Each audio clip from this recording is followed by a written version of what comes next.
Apocalipse de São João, capítulo 16. As 7 taças da ira de Deus. Ouvi então uma voz poderosa que saía do templo e dizia aos 7 anjos: Ide e derramai sobre a terra as 7 taças da ira de Deus. O primeiro anjo partiu e derramou sua taça sobre a terra. Então surgiu uma chaga terrível e dolorosa sobre os homens que traziam a marca da besta e adoravam a sua imagem. O segundo anjo derramou sua taça sobre o mar, e o mar tornou-se como sangue de um morto, e todo ser vivo que habitava nele morreu. O terceiro anjo derramou sua taça sobre os rios e sobre as fontes das águas, e as águas transformaram-se em sangue. Então ouvi o anjo das águas proclamar: Tu és justo, ó Senhor, tu que és e que eras, ó Santo, porque julgaste estas coisas. Eles derramaram o sangue dos santos e dos profetas, por isso lhes deste sangue para beber. Eles o merecem. E ouvi o altar responder: Sim, Senhor Deus Todo-Poderoso, verdadeiros e justos são os teus julgamentos. O quarto anjo derramou sua taça sobre o sol, e foi-lhe concedido abrasar os homens com fogo. Os homens foram consumidos por um calor intenso, mas blasfemaram contra o nome de Deus, que tem poder sobre esses flagelos, e não se arrependeram para lhe dar glória. O quinto anjo derramou sua taça sobre o trono da besta. Seu reino ficou mergulhado em trevas, e os homens mordiam a própria língua por causa da dor. Blasfemaram contra o Deus do céu por causa de seus sofrimentos e de suas chagas. Mas não se arrependeram de suas obras. O sexto anjo derramou sua taça sobre o grande rio Eufrates, e suas águas secaram, para que fosse preparado o caminho dos reis que vêm do Oriente. Então vi sair da boca do dragão, da boca da besta e da boca do falso profeta 3 espíritos impuros, semelhantes a rãs. São espíritos de demônios que realizam prodígios. Eles percorrem toda a terra para reunir os reis do mundo inteiro para a batalha do grande dia do Deus Todo-Poderoso. Eis que venho como um ladrão. Bem-aventurado aquele que vigia e conserva suas vestes, para não andar nu e para que não vejam sua vergonha. E reuniram-nos no lugar chamado, em hebraico, Armagedon. O sétimo anjo derramou sua taça sobre o ar. Então saiu do templo, vindo do trono, uma voz poderosa que dizia: Está consumado. Seguiram-se relâmpagos, vozes e trovões. E houve um terremoto tão grande como jamais houve desde que o homem existe sobre a terra. Um terremoto imenso sem igual. A grande cidade foi dividida em 3 partes.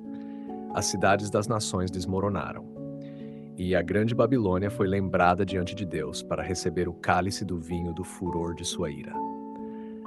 Todas as ilhas desapareceram, e os montes não puderam mais ser encontrados.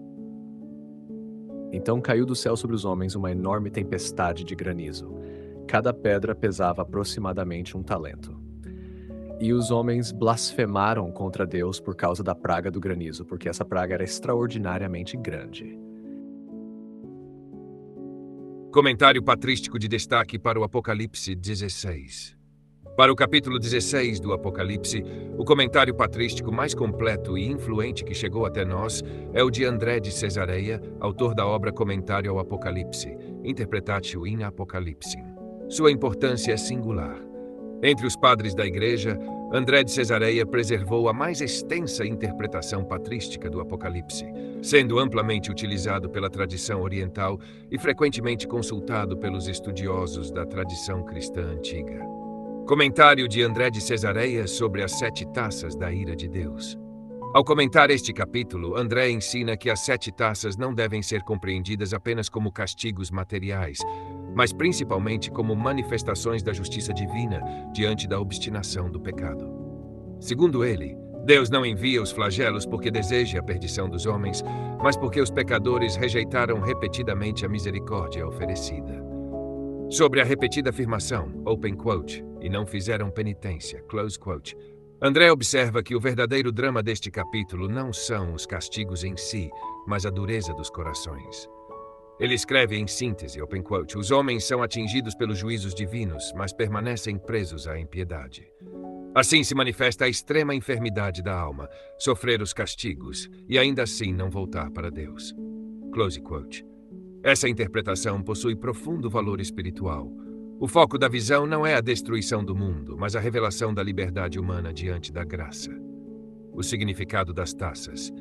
André vê as 7 taças como a plenitude dos juízos divinos. Assim como as 7 trombetas anunciavam advertências e chamados à conversão, as 7 taças representam a consumação desses juízos. Em sua leitura, a primeira taça atinge os adoradores da besta. As seguintes demonstram a corrupção do mundo rebelde. Os castigos crescem progressivamente porque cresce também a resistência dos pecadores. A pedagogia divina chega ao seu limite. Deus continua justo, mas a humanidade rebelde recusa arrepender-se. O sol que queima os homens. Sobre a 4ª taça derramada sobre o sol, André oferece uma interpretação espiritual muito rica. O mesmo sol que deveria iluminar torna-se instrumento de tormento. Segundo ele, isso simboliza como os dons de Deus podem tornar-se ocasião de condenação para aqueles que os utilizam mal. A luz que deveria conduzir ao arrependimento acaba revelando ainda mais a perversidade dos ímpios. As trevas sobre o reino da besta. Ao comentar a 5ª taça, André explica que as trevas representam a confusão espiritual. O reino da besta é privado da falsa luz que sustentava seus seguidores. Aquilo que parecia forte revela-se vazio. A dor dos homens que mordem a própria língua manifesta o desespero daqueles que construíram a vida longe de Deus e veem ruir aquilo em que confiaram. Armagedon. A respeito do famoso Armagedon, André evita interpretações excessivamente geográficas. Para ele, o nome aponta sobretudo para a reunião final das forças do mal contra Deus. Mais do que um local específico, representa a culminação da rebelião humana inspirada pelos demônios. Os 3 espíritos impuros que saem do dragão, da besta e do falso profeta simbolizam a ação enganadora dos poderes malignos que procuram seduzir reis e nações. Eis que venho como um ladrão. André considera o versículo 15 o centro espiritual do capítulo. Em meio às visões de castigos e batalhas, Cristo interrompe a narrativa para dirigir uma exortação direta aos fiéis. Open quote. Bem-aventurado aquele que vigia. Close quote. Segundo André, esta palavra mostra que a finalidade da profecia não é satisfazer curiosidades sobre o futuro, mas despertar a vigilância espiritual. O cristão deve conservar suas vestes, isto é, a graça batismal, a pureza da fé, a prática das virtudes, a perseverança na caridade. Está consumado. Quando a 7ª taça é derramada, uma voz sai do trono dizendo, open quote, factum est, está consumado, close quote. André relaciona esta expressão à consumação definitiva do plano divino.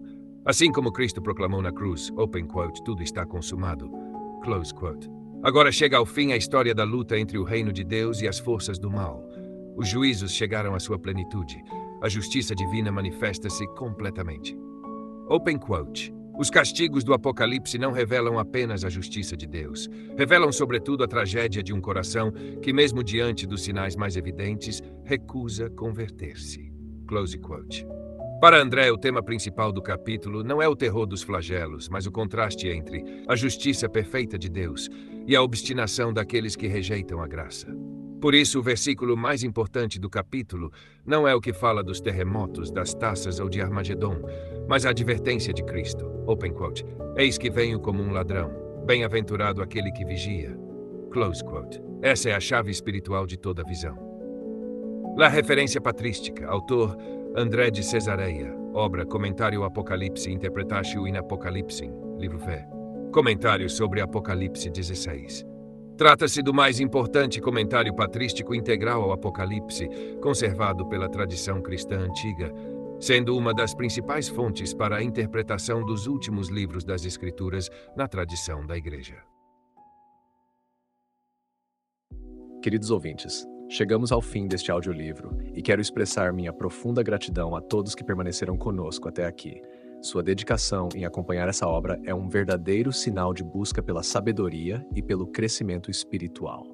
Que o conteúdo ouvido possa nutrir sua alma e fortalecer sua fé. Aproveito para convidá-los a explorar as playlists do canal Caminho Católico, onde vocês encontrarão outros tesouros espirituais.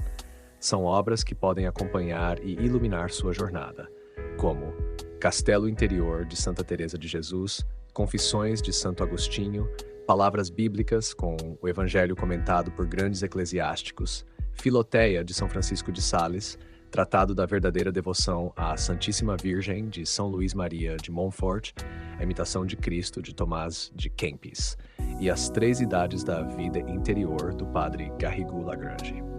Cada uma dessas obras oferece um caminho profundo de reflexão e conversão, e espero que possam encontrar nelas a mesma riqueza espiritual que proporcionaram a tantas gerações. Nosso canal está sempre aberto para quem deseja aprender e crescer na fé. Continue nos acompanhando e compartilhando essa jornada espiritual. Mais uma vez, obrigado por sua presença e que Deus abençoe a todos.